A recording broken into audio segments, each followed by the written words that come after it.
عملتها ازاي يا قروبة؟ يا قروبة تعالي ما اقولك عملتها ازاي. صلى على النبي، متنسوش الاشتراك عشان يوصلك كل جديد، وكومنت حلو منك في دعوة حلوة. يلا كده نبدأ مع بعض. انا جبت هنا كيلو لبن، والله كيلو لبن، وزي ما انت شايفة حطيته في حلة على النار. انا بغليه الاول دايما يا جماعة، بحب اجيب اللبن اغليه الاول قبل ما اعمل بيه اي حاجة. يعني قهوة ان شاء الله حتى لو هيتغلي تاني، بس اول غلوة دي بتفرق معايا كتير. خلاص. فانا هنا جبت بقى كوبايه رز، حطيتها في طبق او في حله، وميه، كوبايه ميه قدها، وسبتها ايه. لا ده كوبايتين، كوبايه ونص ميه وكوبايه رز، وحطيتهم هناك على حله تانية، وجيت في الجنب علقت على اللبن. حطيت بقى ايه، باكيتين فانيليا، وهنا معلقتين اتنين لبن بودر. مفيش لبن بودر حطي كريم شانتيه. مفيش كريم شانتيه، انا ما كانش عندي كريم شانتيه ساعتها، ما كنتش جبت حاجتي. مفيش كريم شانتيه خلاص. مش مشكله، يعني هو بيطلع حلو اصلا في الطبيعي، بس انا بحب ازود فيه. هنا بقى احط سكر وحليه زي ما انت عايزه.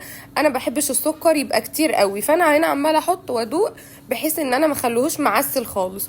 بعد ما خلصت بقى وظبطت الدنيا، نزلت بايه يا ست الكل، نزلت بالرز بعد ما الرز اتسلق.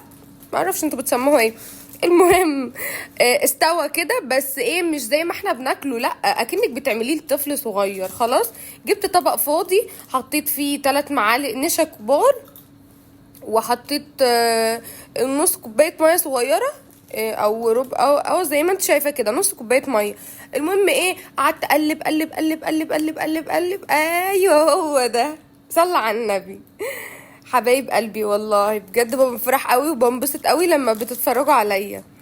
بصي الفكره حلوه ازاي. انا قاعده ما عنديش اي حاجه اعملها، قلت خلاص ايه يعني اضيع وقتي واعمل حاجه معسله، لان انا داخله على حلويات جامده اليومين دول بصراحه. بوضوح لسه انتوا لسه شفتوا حاجه، ده في حاجات رهيبه. نزلت بقى بيها كده، قلب قلب قلب. انا هنا بقى ايه، لقيتها هتحتاج يعني قولي بالظبط كده معلقتين، معلقه نشا، معلقه نشا. اه عملت بقى معلقه نشا، ورحت جايه بقى ايه يا ست الكل، نزلت بيها في الحله، وقلب قلب قلب قلب قلب. بالظبط كده. خلاص. مش هننسى مع بعض، هنعلق على اللبن يكون الرز متعلق عليه. تمام. هنحط السكر والكريم شانتيه او لبن بودر، مفيش الاتنين. خلاص. باكيتين فانيليا، باكيتين. اوعي تقللي عن باكيتين. انا عندي فانيليا سايله، بس انا عملت بالباكيتين كده. خلاص الدنيا خلصت. ماشي. هنا ظبط معايا وخلاص، وتقل بقى كويس بعد ما حطيت النشا. جبت بقى ايه، بولات فاضيه، بولات ما هي فاضيه الطبيعي يعني. بولات ازاز، او اطباق من اللي بتتحط في الفرن. انا هنا قلت النهارده هعمل عادي كده من غير فرن، والمره الجايه اكون نزلت جبت الاطباق اللي بتتحط في الفرن. وهنعمل معاكم بالكريم شانتيه بقى ان شاء الله التجربه الجايه.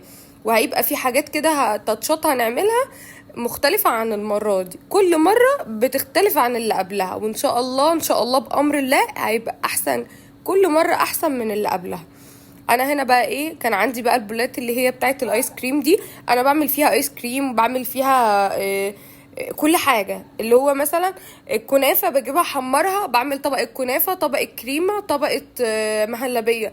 بعمل الحاجات دي، وان شاء الله واحدة واحدة هنعمل مع بعض كل حاجة. انتظروني في الحاجات التقيلة اللي جاية. انا هنا بقى ايه، كيلو اللبن خد معايا قد ايه، خد البولة الكبيرة دي 2، وتقريبا هجيب واحدة كمان هيبقوا 3. وخد 3 اطباق من اللي هما البولات الصغيرة دي.